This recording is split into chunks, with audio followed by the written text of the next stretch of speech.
십자가 전사훈련 8기 모임을 아버지 하나님 시작합니다. 아버지 하나님, 이 모임이 가운데 주님께서 임재하여 주시옵시고, 우리 하나님께서 성령으로 역사하여 주시어서 아버지 하나님, 이곳에 하나님의 은혜가 충만할 수 있도록 주님 도와 주시옵소서.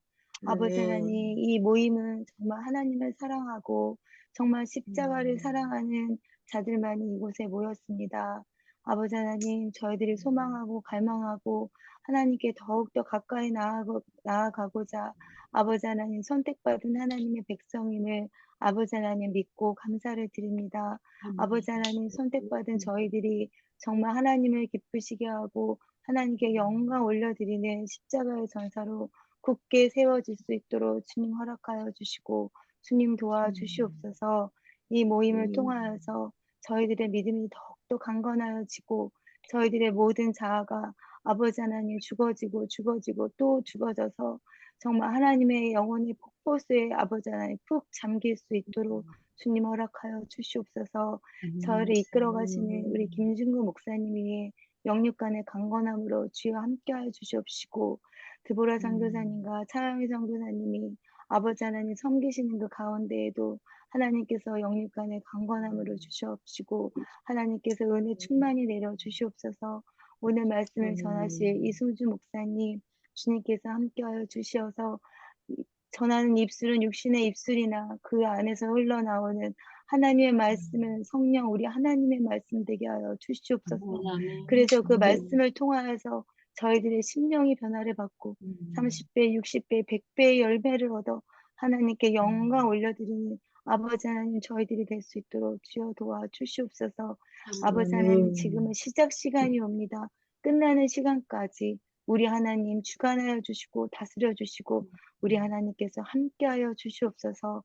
모든 말씀을 예수님의 이름으로 기도드렸습니다. 아멘. 감사합니다. 이승주 목사님께서 말씀 전해주실 때 임 권사님 기도대로 성령 하나님께서 우리에게 주시는 말씀으로 받아 먹겠습니다. 감사합니다. 네, 오늘 요한복음 15장 1절에서 6절 말씀 함께 보시겠습니다. 요한복음 15장 1절에서 6절 말씀 제가 봉독하겠습니다. 나는 참 포도나무요 내 아버지는 농부라. 물은 내게 붙어있어 열매를 맺지 아니하는 가지는 아버지께서 그것을 제거해 버리시고 무릇 열매를 맺는 가지는 더 열매를 맺게 하려 하여 그것을 깨끗하게 하시느니라. 너희는 내가 일러준 말로 이미 깨끗하여졌으니 내 안에 거하라. 나도 너희 안에 거하리라. 가지가 포도나무에 붙어있지 아니하면 스스로 열매를 맺을 수 없음 같이 너희도 내 안에 있지 아니하면 그러하리라. 나는 포도나무요 너희는 가지라. 그가 내 안에 내가 그 안에 거하면 사람이 열매를 많이 맺나니 나를 떠나서는 너희가 아무것도 할 수 없음이라. 사람이 내 안에 거하지 아니하면 가지처럼 밖에 버려져 마르나니 사람들이 그것을 모아다가 불에 던져 사르느니라. 아멘. 아멘. 성경의 생명의 원리를 구체적으로 보여주는 대표적인 말씀이 두 군데가 있습니다. 그것은 구약에서는 시편 1편의 말씀이고요. 신약에서는 오늘 요한복음 15장의 말씀입니다. 먼저 시편 1편 말씀 여러분들이 잘 아실 텐데 시편 1편 말씀을 드리자면 두 종류의 사람으로 나누고 있어요. 두 종류의 사람들은 어떠한가? 첫 번째 종류의 사람은 하나님을 사랑하는 사람이고 하나님의 말씀을 사랑하는 사람입니다. 즉 의인을 말하거든요. 그들은 삶에 있어서 풍성한 열매를 맺고 하나님은 이들을 사랑하시고 복을 주신다는 거예요. 두 번째 종류의 사람은 죄를 짓는 사람이고 악인들입니다. 오만한 사람들이고 하나님을 의지하지 않고 자신의 꾀로 사는 사람들을 말하는 것입니다. 이들은 아름다운 열매를 맺지 못하고 결국은 망하는 길로 가고 심판을 받게 된다는 것입니다. 근데 이 두 종류의 사람을 어떻게 구분하느냐? 겉으로 볼 때는 별 차이가 없어요. 이 악인의 모습을 겨라고, 즉 껍데기라고 이렇게 표현을 하고 있는데요. 겨의 겉모습을 보면 보통 곡식과 비슷하고 구분이 되지 않죠.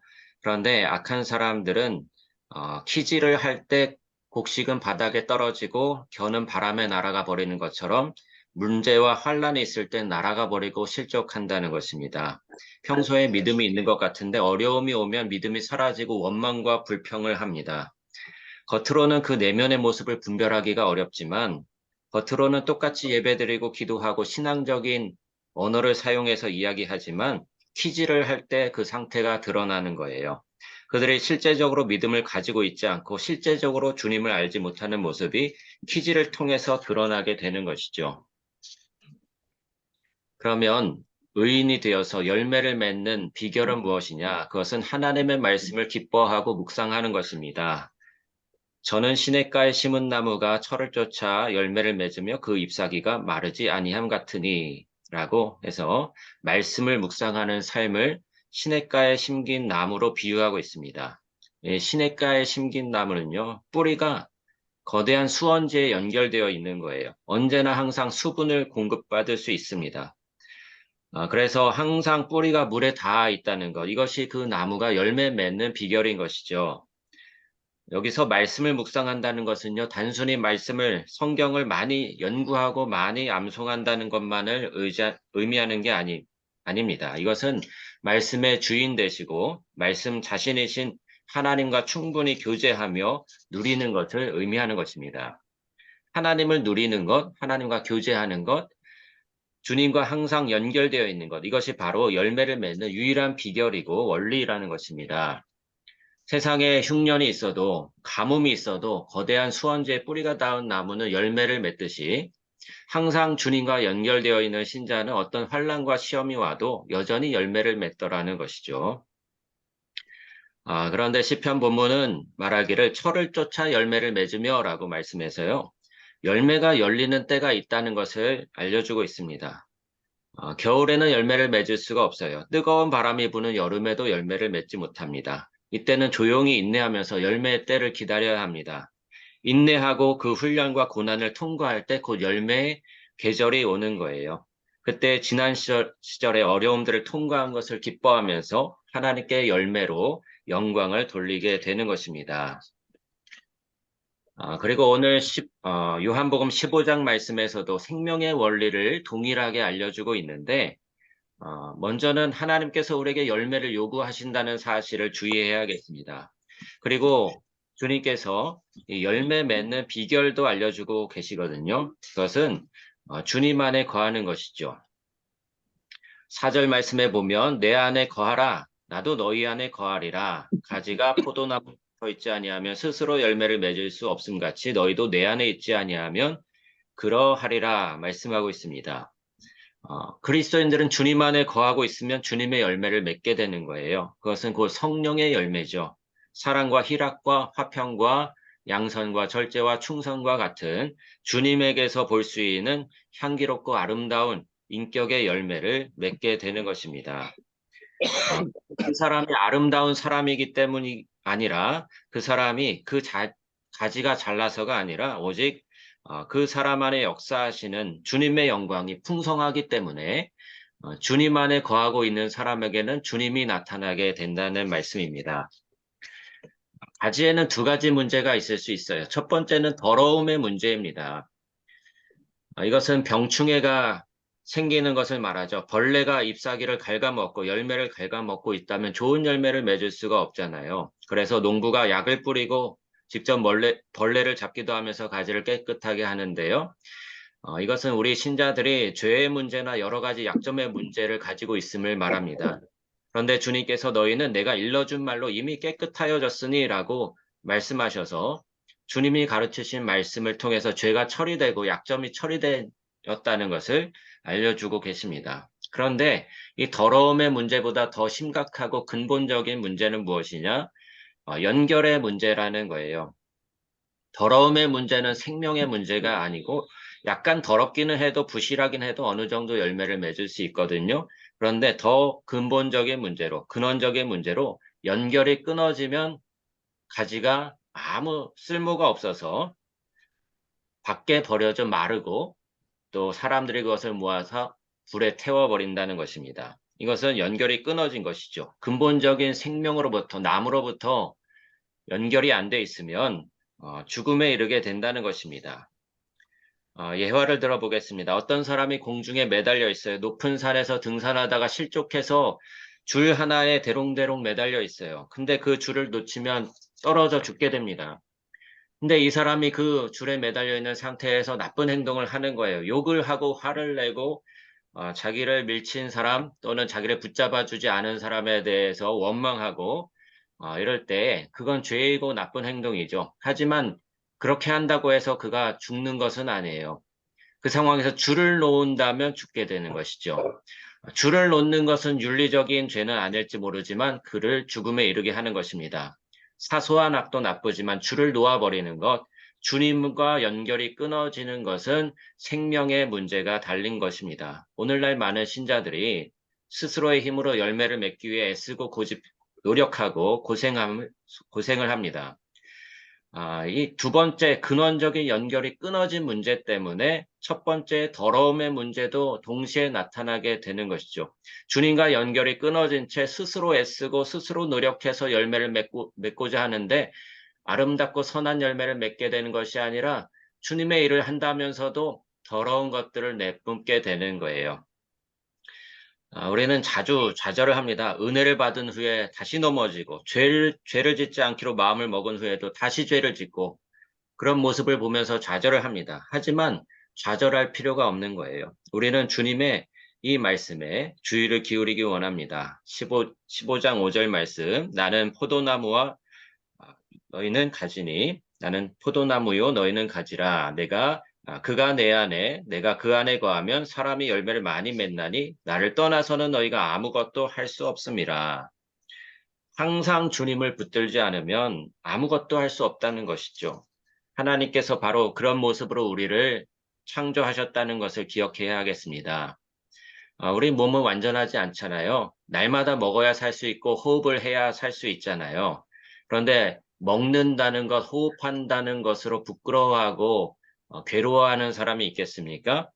그와 같이 우리가 오직 주님의 능력으로 살고 주님의 은혜가 없이는 잠시도 살 수 없다는 그 사실로 인해서 부끄러워하고 나는 왜 이렇게 독립적이지 못하지? 나는 왜 이렇게 약하지 하면서 이상하게 그렇게 부끄러워할 일이 아니라는 것이죠. 우리는 날마다 주님의 은총을 사모하고 그 힘에 24시간 의지해서 살아야 하는 것입니다. 그래서 그리스도인이 날마다 주님의 은총을 사모하지 않고 혼자 스스로 열매 맺겠다, 스스로 힘으로 살겠다 하면 생명의 공급이 차단되어서 서서히 약해지게 되고 죄를 짓게 되고 마음이 조급해지고 불안해지고 혈기를 부리고 수많은 그러한 더러움의 문제들이 생기게 된다는 것이죠. 무엇이 문제냐면 영적인 전원이 차단되었기 때문입니다.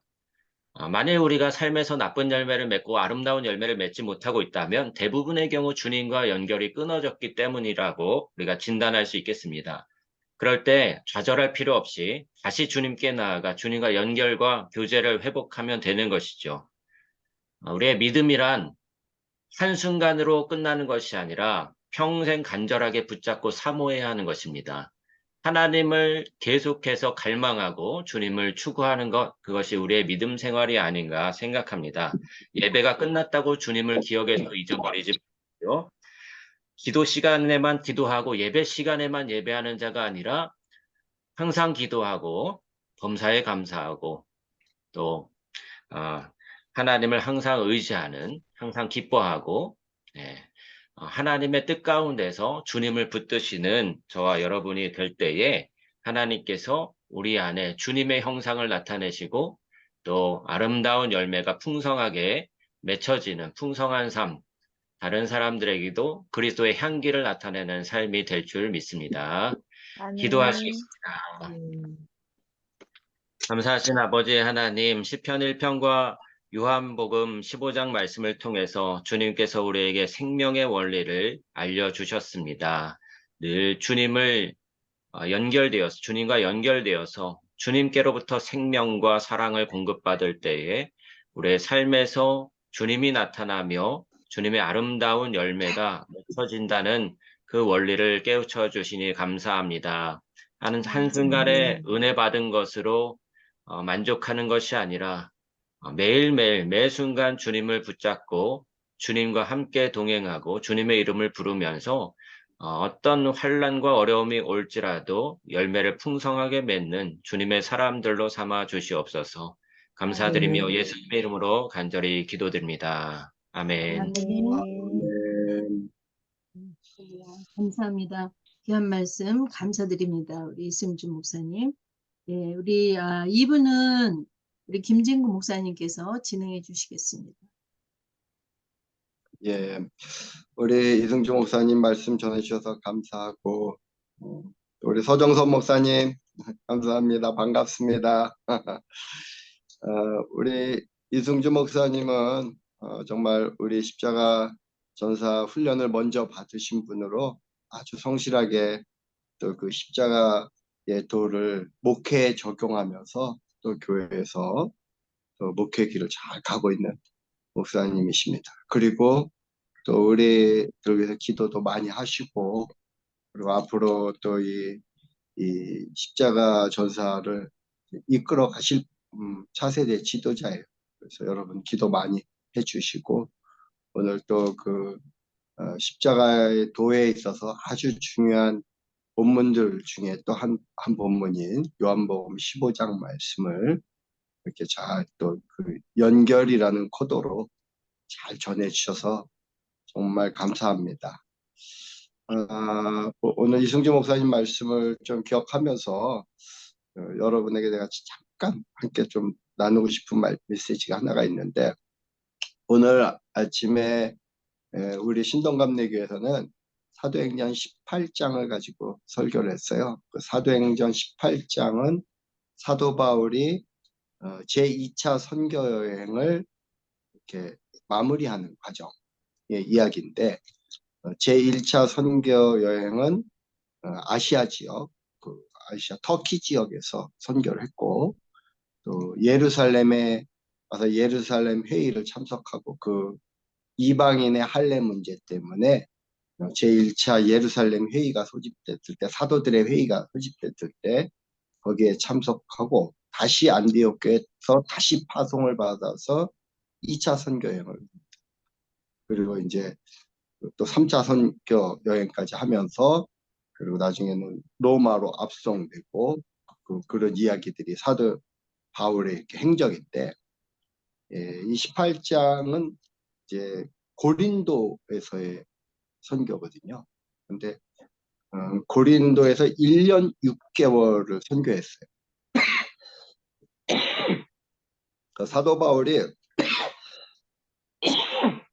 죄송합니다. 제가 아직 그 감기가 요번에 굉장히 오래 갔네요. 기침을 제가 계속 하고 있습니다. 사도 바울이 보통 선교지에 가서 좀 길어야 3개월, 또 어떤 데는 일주일, 어떨 때는 하루 이틀 있다가 그냥 박해가 심해서 떠나기도 하거든요. 이제 고린도에 여기 올 때도 이 환경이 만만치가 않았어요. 2차 선교 여행은 특히 핍박이 참 심했는데, 빌립보에서 마케도니아 진역 빌립보에서 선교하면서 감옥에 갇히기도 하고 모함을 받고, 그 다음에 데살로니가에 가서 또 복음을 전하는데 깡패를 동원해가지고 그 바울이 머물러 있던 야손의 집을 급습해가지고, 다행히 바울이 그때 집에는 없었지만 그 야손이 끌려가는 그런 일도 있었죠.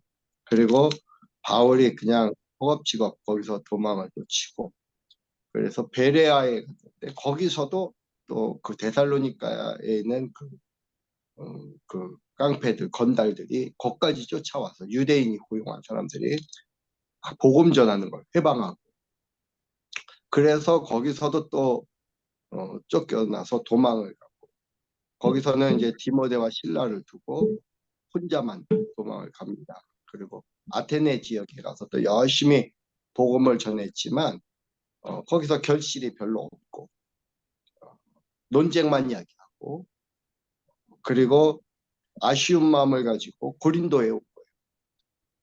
근데 고린도는 정말 더 척박한 곳이에요. 여기는 우상 숭배 도시고 황제 숭배 진원지고 비너스 여 신전이 있고, 그 비너스 여 신전 아래는 1000명의 여사제들, 창녀들이 아주 음란한 지역이. 그래서 저 사람은 고린도 사람 같다 그러면은 저 사람은 굉장히 음란한 사람들이다 이런 이야기거든요. 방탕한 사람들이다 이런 말인데 그런 지역에 와서 복음을 전하고 또 거기서도 유대인들의 반대에 부딪히고 회당에서 전하고 이런 어려움이 있는 상황인데 물론 주님의 위로도 많이 있었습니다. 거기에서 브리스길라와 아굴라라고 하는 귀한 동역자를 만나기도 하고 또 디모데와 실라가 거기 와서 다시 또 합류하고 그리고 또 거기에서 또 그 회당장 그리스보가 회심하고 그 가족들이 구원받는 그런 일도 있었지만 바울의 마음은 굉장히 낙심돼 있었어요.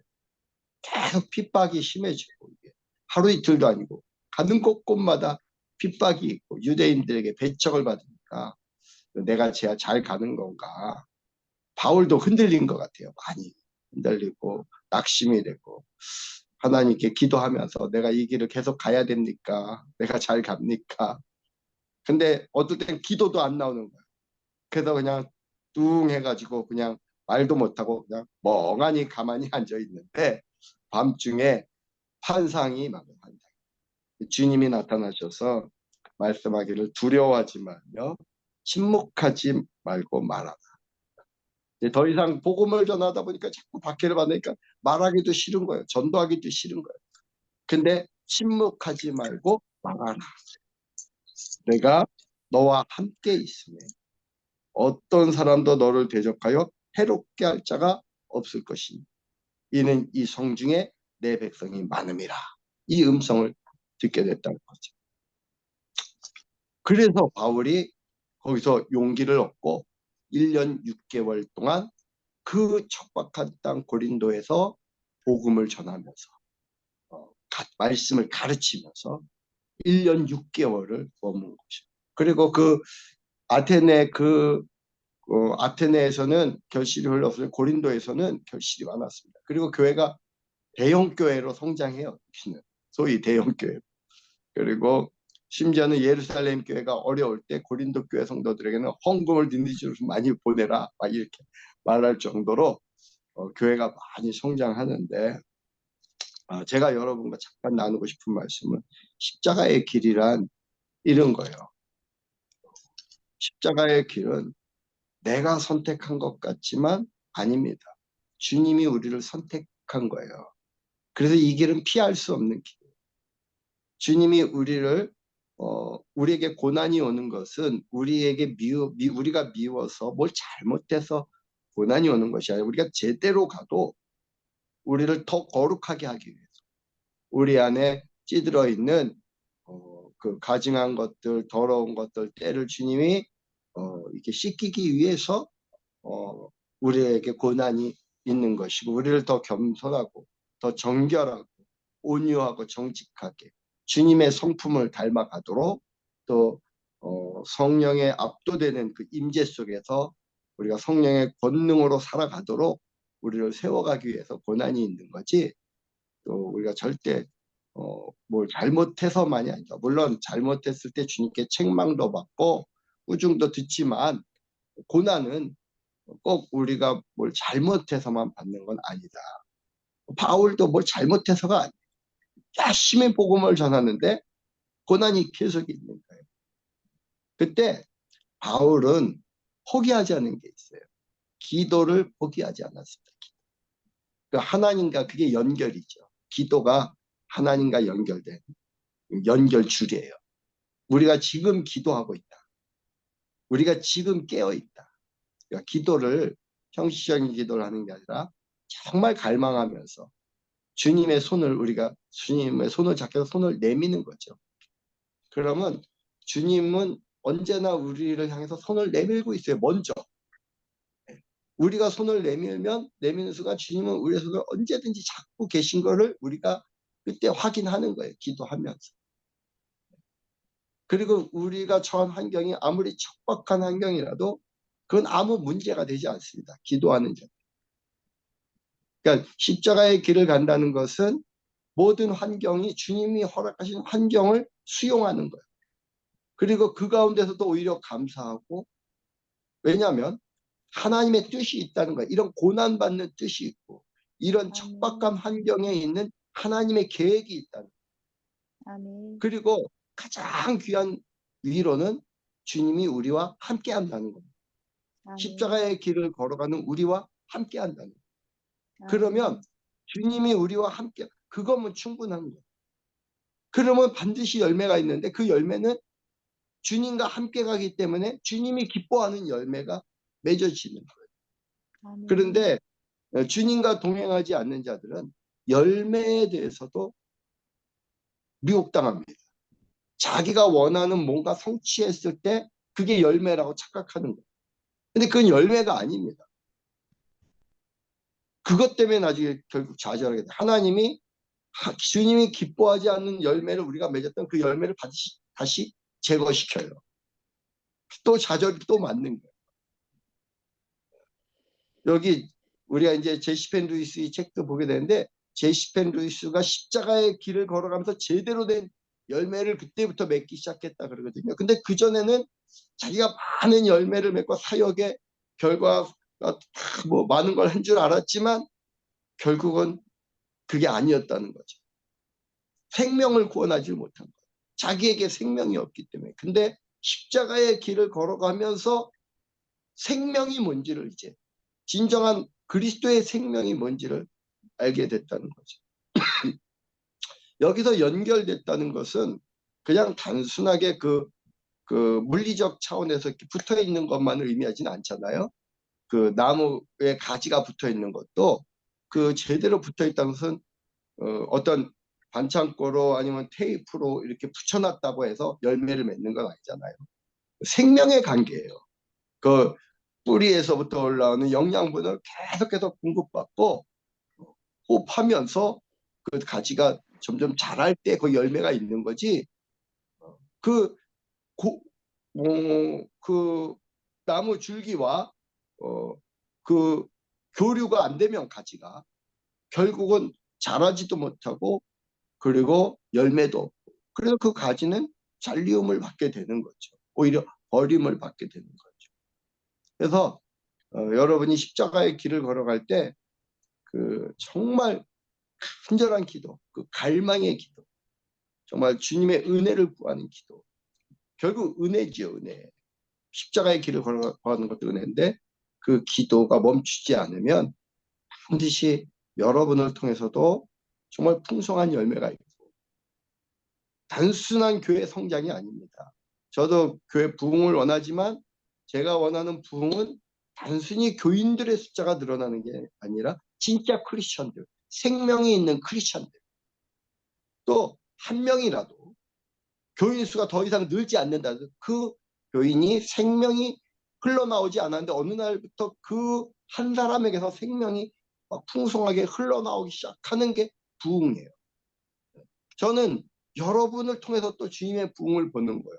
여러분의 삶이 정말 주님 안에서 변화되어 가고, 여러분이 또 표정이 달라지고, 환경은 어떨 때 보면 척박하고 어떤 사람은 십자가의 길 가면서 더 어려운 환경으로 가는데 그런데도 당당하게 그 길을 걸어가는 여러분의 모습, 그리고 여러분의 그 의로운 발자국을 보여주는 이승주 목사님 같은 경우도 그래요. 저를 만나가지고 제가 부흥회를 갔는데, 부흥회 가갖고 예전에 이제 십자가도 훈련받고 부흥회를 가고 제가 십자가의 도 메시지를 전하고 나서부터 목회 어려움이, 진짜 어려움이 왔어요. 왜냐하면 악하고 더러운 것들이 그때 막 다 드러나가지고 부흥의 반응에 이제 저한테 그때 그 집회에서는 엄청 은혜를 받았는데 끝나고 나서 평가가 그깟 그거를 갈려지는 거예요. 저것이다, 저 목사님의 이 십자가의 말씀을 붙잡아야 되다 이러는 사람이 있는가 하면 이걸 막 도저히 받아들이지 못하는 사람들이 있는 거예요. 그래서 이승주 목사님이 십자가의 도를 거기서 전하려고 하니까 이승주 목사님도 막 핍박을 받은 거예요. 원로 목사님 같은 경우는 김진구 목사와의 관계를 끊어라 막 이렇게까지 말하고 지금까지도 아직도 핍박이 있습니다. 근데 이 교회 열매가 인정이 집사님 같은 분이 이분은 십자가를 붙들고 이 길을 가야겠다 하고 지금 붙어 있는 거예요.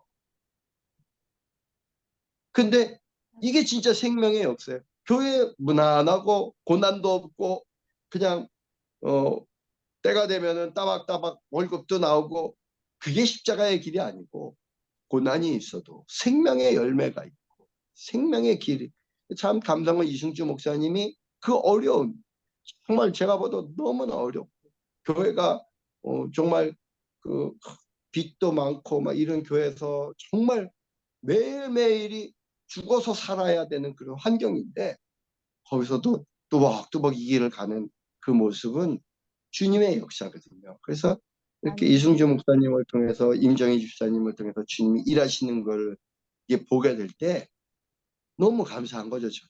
이게 부흥이에요. 또 여러분을 통해서 그런 사람들을 만들어내는 겁니다. 진짜 십자가의 삶을 고난이 없어지는 건 아니에요.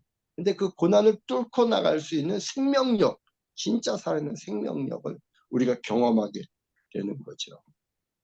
어쨌든 말씀 전해주신 우리 이승주 목사님에게 다시 한번 감사드리고요.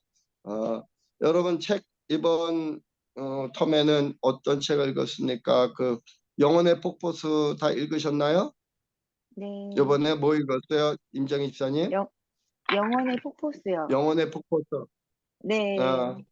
그래, 우리 서정선 목사님은 영혼의 폭포수 책 왔나요? 왔는데 아직 읽지 읽지는 못했어요. 못했어요? 그래. 네네네네네. 왔어요.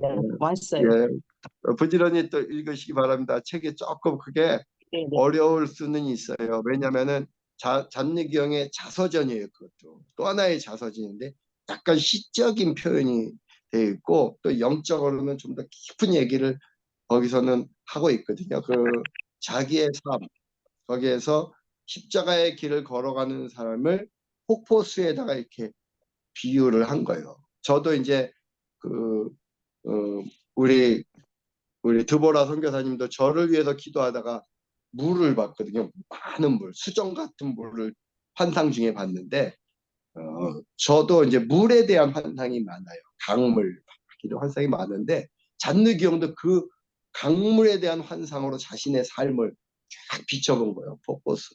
그래서 무난하게 가는 것 같으면 또 추락하고 폭포처럼 확 깨어지고 부서지고 그러다 좀 더 가다 보면은 이제 좀 살만하다 그러고 또 다시 또 추락해야 되고 계속 떨어지는 그 삶 속에서 막 까무러치고 죽었다 살아나고 이러는데 점점 물이 불어나고 강물이 되어서 바다로 나가는 그 모습, 그 웅장한 바다로 물은 양은 많아지고 바다는 그리스도거든요. 그러면 그리스도 안으로 우리가 침몰에 들어가는 거죠. 그래서 바다와 하나 되면 그러면 바다와 하나 되면은 나중에는 그 바다는 이제 수증기로 또 하늘로 올라가잖아요. 그리스도와 완전히 하나 됐을 때 우리가 하늘로 또 올라가고 그러면 하늘에서 또다시 비가 되어 내려와 가지고 이슬이 되어 내려오기도 하고 비가 돼서 내려와서 또 이 땅에 척박한 땅에 생명을 공급하고 이게 이제 하나님의 십자가의 사람들의 사이클이거든요. 이걸 이제 영혼의 폭포수가 보여주고 있는 거예요. 예. 다니엘 선교사님은 그 책을 읽으셨나? 다니엘 선교사님? 네, 책 왔어요? 네, 모두 네. 목사님, 말을 할 수 없는 목사님 다니엘 환경이 선교사님이 카메라 사정상 카메라랑 마이크를 펴지는 못하고 못 여신다고 들으신대요.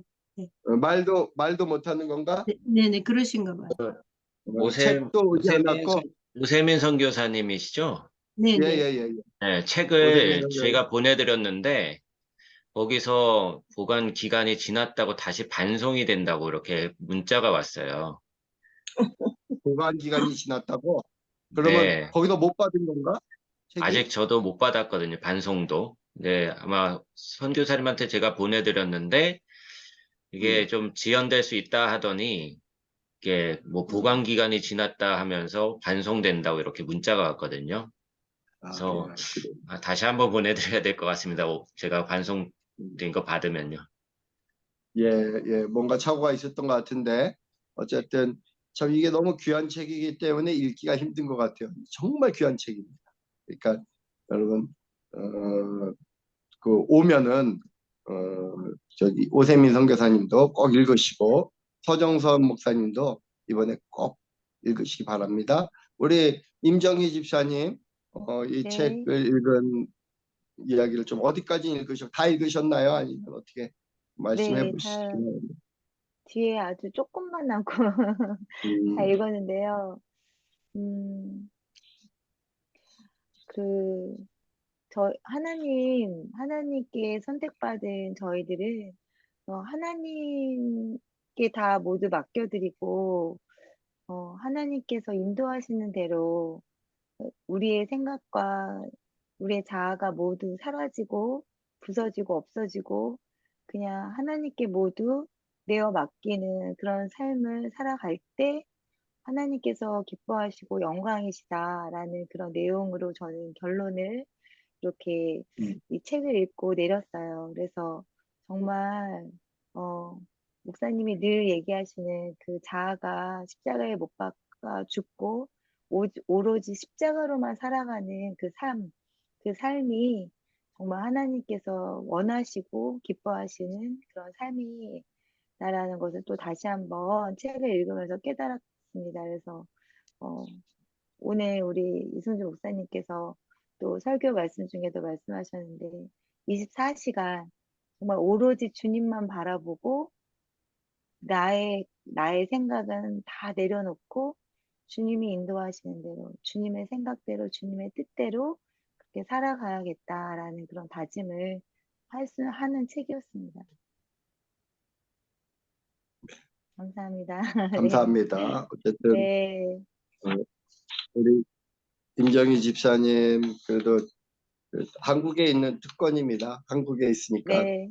네. 책을 빨리 받아서 빨리 볼 수 있는 특권이 있고 네. 우리 서정선 목사님도 해외에 있어가지고 책이 좀 늦게 갔나 제주도에 해외에 계시다 보니까 어쨌든 빨리 읽으시고 저는 이 책을 읽으면서 그 잔느기용의 자서전을 읽을 때도 참 어떻게 참 이런 여인이 있나 너무 감사하다. 그리고 나보다 더 그 어려운 길을 갔는데 그 길을 결국은 뚫어내고 돌파해내고 이렇게 생명력 있는 책을 써서 우리에게 남겨주고 또 수많은 열매를 갖고 맺고 그 결과가 이제 또 우리가 배우게 되는 십자가의 십자가와의 나 이런 책들을 또 보게 되는 거거든요. 참 잔니기용의 삶은 너무 귀하다, 너무 귀하다 이런 생각하고 그런데 잔니기용의 책을 누군가에게 권할 때마다 이분의 삶이 너무나 그 힘들고 어려운 전 인생이 태어나서부터 그 마지막 순간까지 전 인생이 너무나 힘든 상황이었어요. 그 조산아로 태어나가지고 태어날 때부터 몸 약한 나이로 태어나. 또 얼굴은 예쁘고 뛰어나고 명석하고 그런데 또 그 엄마는 사치성이 강하고 그리고 또 자식들 별로 신경도 안 쓰고 그리고 또 이복 언니한테 핍박도 받기도 하고 어렸을 때 수녀원에 아주 어린 나이 한 5살 때 수녀원에 가가지고 또 부모로부터 떨어져서 그런데도 그 어린 나이에도 막 하나님을 사모하고 그렇게 자라면서 또 원치 않는 결혼 16살인가요? 그때 자기보다 17년 연상인 자크 기영하고 또 결혼해야 해가지고 저 병약한 남편 병수발 들어야 되고 그리고 어, 시어머니의 아주 극심한 박해 여기는 그렇게 시어머니한테 그렇게 극심한 박해받은 분들 제가 볼 땐 그 정도 받는 분도 없는 것 같아요. 시어머니 다 훌륭한 시어머니들 만난 것 같은데 어쨌든 극심한 시어머니의 박해 그것도 교묘하고 아니 마귀짓이죠. 그래갖고 예배도 못 드리고 그렇게 예배 드리기를 사모하는데 못 드리고 그런 가운데 십자가의 도를 만나. 십자가의 도를 만나서 이제 주님과 동행하면서 가니까 그때부터는 또 이제 더 큰 박해. 로마 카톨릭으로부터 사촌 오빠가 그 라모트라고 하는 그 신부인데 그를 통해서 또 박해를 받고 또 심지어는 그 로마 카톨릭에서 아주 그 유명한 그 이단 간별사라고 하는 그런 사람한테 이단으로 몰리기도 하고 그래서 어떤 감옥에 갇히기도 하고 그가 쓴 책을 통해서 수많은 영혼들이 은혜를 받고 영적 성장이 일어나고 열매가 맺혀지는데 그걸 시기한 사람들이 그 책을 다 수거해서 다 불태워버리고 그래서 역사 속에서 그의 이름을 완전히 지워버리려고 했는데 그래도 그는 결국 죽지 않고 살아나서 우리에게까지 이렇게 영향력을 미치고 있는 것입니다. 너무 귀한데 이 사람의 삶을 본받으려고 하면 그러면은 굉장히 위험해요. 그래서 진 에드워드 이 책을 번역했던 진 에드워드 그런 말을 하거든요. 진 에드워드가 이런 말을 합니다. 영혼의 포커스를 이해하는 이 열쇠는 이 글이 십자가의 삶을 몸으로 실천해낸 잔느 귀용 부인의 영적인 전기임을 주목하는 데 있다. 만일 이 글을 당신의 삶에 적용시키려고 한다면 그것은 재난을 자초하는 결과를 가질 것이다. 귀용 부인은 우리와 다른 시대에 살았다. 더구나 귀용 부인은 매우 주관적이고 심지어 어떤 때는 매우 침울하다고 느낄 정도로 깊은 내적인 갈등을 느꼈기 때문이다. 이 책은 자기의 인생에서 하나님이 자기를 다루신 손길에 대한 증언이다. 하지만 바로 이 점 때문에 이 책은 강력한 힘을 발휘합니다. 그러니까 우리가 이 책을 읽으면서 그 잔내기형의 자서전을 읽으면서는 그걸 우리에게 적용하려고 하는 게 아니라 이 책을 통해서 우리에게 말씀하시는 주님의 말씀을 우리에게 적용해야 돼요. 그러니까 이 책들을 잔느기형의 책들도 마찬가지고 제시펜 루이스의 책들도 마찬가지고 이 책에 빠지지 말고 이 책을 통해서 우리에게 다가오시는 예수님. 그래서 저와 함께 이제 책을 읽는 것부터 이렇게 훈련을 받잖아요. 책을 읽는 게. 책을 읽고 우리가 그 독후감을 쓰는 게 아니에요. 이 책을 읽게 하신 주님. 한 주 동안, 2주 동안 이 주님이 나에게 어떤 말씀을 하셨는가? 나와 어떻게 만나 주셨는가? 잔느경을 만났던 주님은 나에게 어떠한 환경을 허락했고 그 환경에서 나는 어떻게 돌파해냈는가? 그런 것들을 우리가 나눌 수 있어야 돼요. 그래야 일반 독서 모임이 아니잖아요. 십자가 전사 훈련인데 책을 같이 읽으면 그걸 나눌 수 있어야 돼요. 뿐만 아니라 잔느기형이 제시했던 예수 그리스도 깊이 체험하기 그거는 이제 우리의 삶에 적용해도 돼요. 그거는 그거를 통해서 우리가 정말 우리가 어떻게 그리스도와 하나 되어 가고 있는 이런 과정들을 우리가 나눌 때 우리가 이제 나의 개인적인 체험이 공동체적인 체험으로 간접적인 체험이 되면서 이것이 그리스도 안에서 하나의 또 그 교회를 이루어가는 또 하나의 그 더 큰 강물을 이루어가는 어떤 부흥의 물줄기가 될 수 있는 거거든요.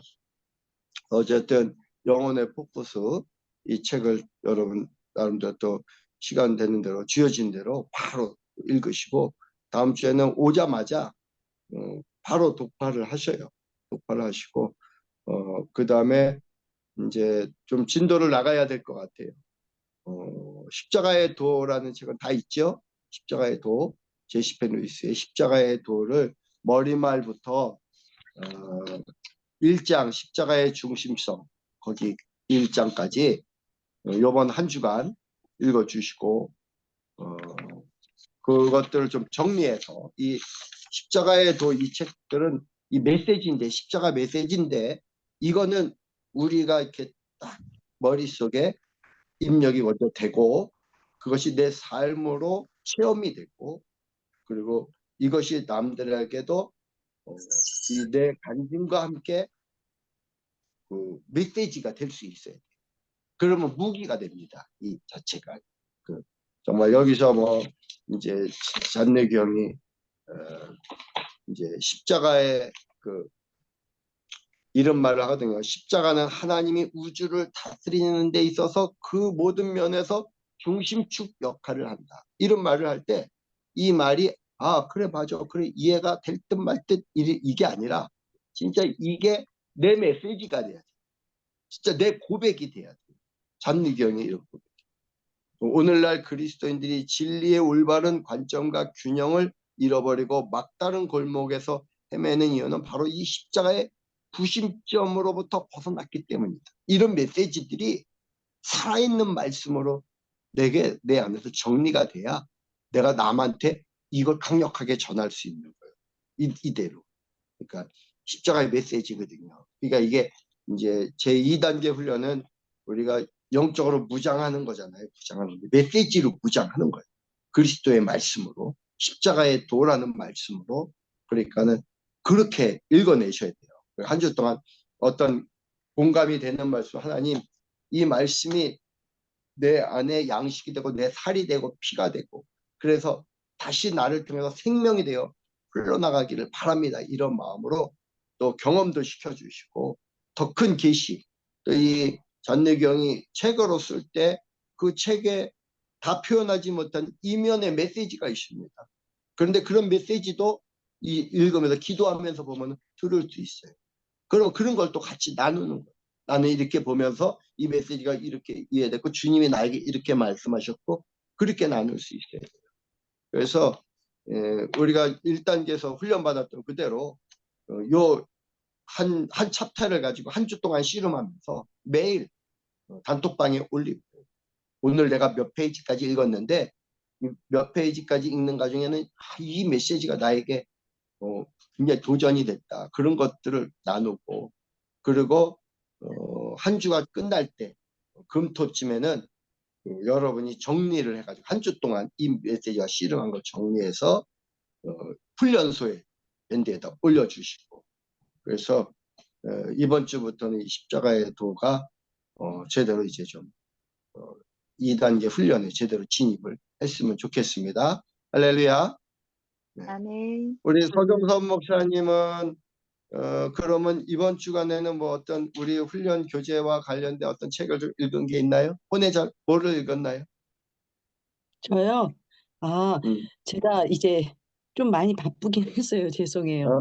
이제 바빴어요. 교통사고 나서 접촉사고 나서 이렇게 또 계속 병원에를 계속 가다 보니까 팔 한쪽이 심줄이 조금 상해가지고 또 그런 것도 있었고 여러 가지 일들이 좀 있었어요. 근데 그 그랬군요. 와중에도 또 어디 쪼그려 앉아서 책 온 거 조금 읽으려고 했는데 못 읽었어요. 조금 읽다가 네네네. 지금 그런 상황인데 이제 다음 주 조금씩 읽겠습니다. 그래, 괜찮습니다. 핑계 대서 죄송합니다. 그게 네네. 십자가에 살면 사고가 나가지고 병원에 가고 그렇게 살면서 그리스도의 십자가를 또 경험했네요. 예? 그래요. 네네. 자, 네. 우리 감사했어요. 다른 분들은 한 주 동안 그동안 십자가의 삶을 본인들은 어떻게 살아냈는지 또 주님과의 어떤 익사이팅한 만남이 있었고 또 어떤 스토리가 있었는지 자기 이야기를 좀 함께 좀 나누는 시간을 좀 갖도록 하겠습니다. 우리 드보라 선교사님 어떤 좀 그동안 어떻게 지냈는지 한번 좀 말씀을 나눠 주시죠. 네, 저는 뭐 여전히 늘 잘 지내고 있습니다. 네, 네, 뭐 오늘 또 우리 이승주 목사님 말씀 은혜 많이 받았고요. 네, 제가 다 좋아하는 말씀. 제가 이제 예수님 믿고 주일학교 교사가 돼가지고 제일 먼저 설교한 게 요한복음 15장이에요.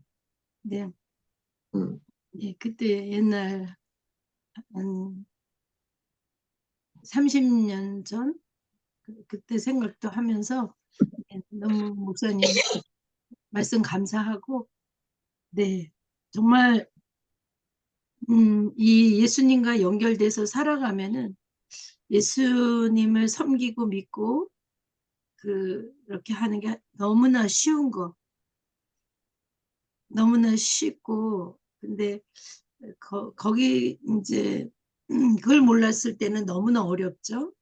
네, 그래서 날마다 천국입니다. 할렐루야. 더 이상 드릴 말씀이 감사합니다. 없습니다. 네, 네, 그래서 할렐루야. 네, 아멘. 감사합니다.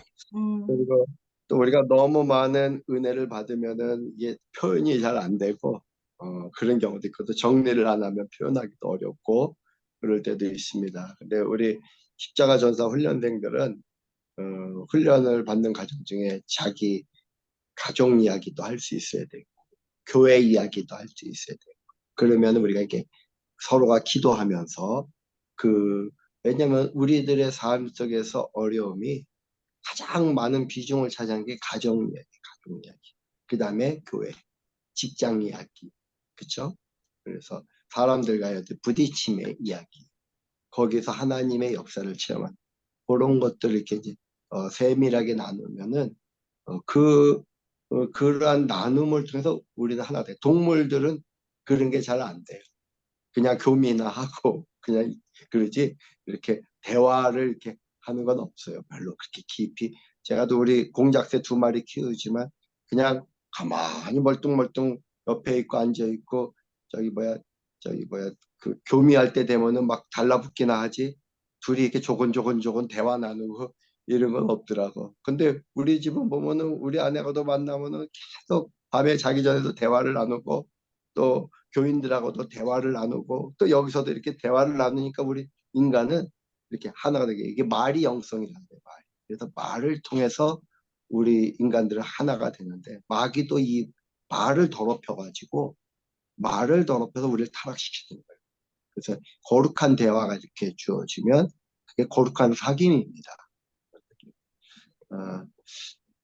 우리 임정희 집사님은 가정 임정희 생활이나 권사님, 교회 생활이나 임정희 권사님. 임정희 권사님은 권사님은 가정 생활이나 교회 생활이나 이런 가운데 네, 우리 함께 나누고 싶은 말씀 있으면 한마디 나눠주시죠. 네. 어, 제가 지난 토요일에 뭐 친구들 모임이 있었습니다. 그 고등학교 친구들이거든요. 근데 그 중에 한 친구가 회사에서 굉장히 어려운 상황 가운데 있었어요. 그래서 회사의 그 직원이 그 회사를 소송을 걸었었던 그런 사건이 있었던 적이 있었는데 그게 이제 그 친구를 위해서 제가 하나님께 기도하면서 음, 그 하나님이 살아계심을 친구가 좋은 결론에 맺어서 그 살아계심을 느끼게 해달라 이렇게 하나님께 기도를 했었어요. 그런데 그 토요일 모임 때 친구가 그런 고백을 했어요. 어, 물론 일이 다 너무나 잘 해결됐다고 하면서 정희 네가 기도해줘서 이렇게 일이 잘 해결된 것 같아 이런 말을 했었거든요. 그러면서 친구가 덧붙인 말이 그 친구는 신앙생활을 하진 않아요. 이제 친정 어머니가 천주교 그 종교를 이렇게 생활하고 있는데 그 친구는 아무런 신앙생활 하지 않고 있는데 나는 하나님이 살아계심을 믿어. 난 하나님이 살아계시다고 믿고 있어라는 고백을 해가지고 하나님께 너무나 감사했어요. 그래서 하나님, 제가 하나님께 기도했는데 하나님이 그대로 하나님이 하시는 일을 제가 이렇게 볼 수 있게 해주셔서 너무 감사하다. 이런 기도를 하나님께 그 친구가 고백할 때 아멘 하고 박수 치면서 되게 기쁜 그런 순간이었습니다. 그리고 나머지 친구들도 신앙 생활을 하다가 중단한 친구가 있었고, 또 이제 한 친구는 이제 그 시댁에 신우가 또 신앙생활 하는 친구도 있었는데, 자녀들의 이야기를 하면서, 아, 하나님이 이 친구들이 현재 신앙생활 하고 있지 않지만, 하나님이 그 가정을 사랑하셔서 그 친구들의 자녀들이 복되게 되는 것을 제가 보게 되었어요. 그래서, 아, 우리 하나님이 하시는 일이 정말 놀랍고, 내가 이 모임 가운데 하나님이 하시는 일들을 보게 하시려고 이 모임에 제가 참석하게 하셨구나라는 그런 마음이 들었습니다. 그러면서 이제 제가 한 가지 하나님께 하나님께 깨달은 게 있었어요. 그 모임 가운데 제가 하나님을 계속 이렇게 전하려고 했어요. 우리 하나님이 하신 일이야. 우리 하나님이 도와주신 일이야. 이렇게 막 얘기를 하는데 그 말이 자꾸 막 이렇게 약간 끊기고 자신 있게 얘기를 하지 못했어요. 그래서 집에 돌아오는 길에 하나님 제가 이게 다 하나님이 도우시고 하신 일이라는 거를 좀 이렇게 자신 있게 선포하지 못해서 하나님 너무 죄송해요. 라고 기도를 했는데 하루 이틀 지나고 하나님이 저한테 그런 마음을 주셨어요. 그거는 너가 하는 게 아니라 내가 하는 거야. 나는 너에게 내가 한 일이 무엇인지 보여주려고 한 거야. 그건 나중에 너의 믿음이 더욱, 어, 내가 그때가 되면 너를 통해서 내가 선포하게 해줄 거야. 라는 그런 마음을 하나님께서 주셨어요. 그래서 그런 매 순간순간마다 하나님이 하시는 일을 되게 보게 하시고 또 하나님이 제 마음 가운데 제 기도를 들으시고 깨닫게 하시는 그런 하나님을 보면서 하나님이 나에게 점점 더 믿음을 더욱 강건케 해주시고 나를 성장시켜 주시는구나라는 체험을 삶을 통해서 이렇게 하고 있습니다. 아멘. 감사합니다. 감사합니다. 네, 네, 우리가 그 영, 혼, 몸이라는 말을 자꾸 쓰잖아요. 영, 혼, 몸. 네, 근데 영, 몸은 한글인데 영과 혼은 한문이에요. 네, 그죠? 근데 그 조국현 박사님이라고 대구에 있는 조국현 박사님이 저한테 한글로 영, 혼, 몸이 뭔지를 이야기해 주더라고요. 그 영은 얼이라고 들어봤죠. 얼이 한글의 영이다. 그다음에 혼은 넋이 나갔다, 넋 빠졌다 그러잖아요. 혼이 나갔다는 혼이 나갔다. 그래서 순수한 한글로 영혼 몸은 얼, 넋, 몸 이래야 이제 한글이 되는 거예요. 얼렁 몸. 네, 네, 근데 그 우리가 얼굴이라 그러잖아요. 얼굴, 얼의 굴. 그러니까는 통로, 물은 통로인데 그 얼굴을 통해서 하나님의 형상을 보는 거예요. 그래서 근데 이제 이 얼굴에서 우리가 말을 할 때 이 눈썹, 눈, 코, 입이 조화를 이루거든요. 조화를 이루는데 우리 안에 마음이 악하면은 얼굴에서 말을 할 때 악한 게 나와요. 악한 게 나오고 흘러나와요. 근데 우리가 그리스도의 마음으로 충만하면 그리스도의 생명이 얼굴을 통해서 흘러나와요. 그리고 무익한 말은 생명을 소진한다 그러거든요. 근데 우리가 말을 이제 어디 그 놀러 가서 막 수다 떨고 남을 험담하고 그게 무익한 말들이거든요. 그러니까 여기서 무익하다는 것은 나 중심으로 보는 게 아니라 내한테 유익하냐 이게 하나님이 기뻐하느냐 기뻐하지 않느냐. 하나님이 기뻐하지 않는 말을 우리가 할 때는 생명이 소진돼요. 그런 말을 할 땐 침묵해야 돼요. 분위기가 그런 말이 대화가 막 오고 할 때 침묵해야 돼요. 근데 하나님의 영이 운행해서 우리가 정말 하나님이 기뻐하는 말을 하면은 생명이 소진되는 게 아니라 생명이 플러스 원, 플러스 투, 플러스 쓰리. 이렇게 혼자 둘이 대화하면 플러스 원이 되고 셋이 대화하면 플러스 투가 되고 넷이 대화하면 플러스 쓰리가 되고 이렇게 폭발해요, 폭발해.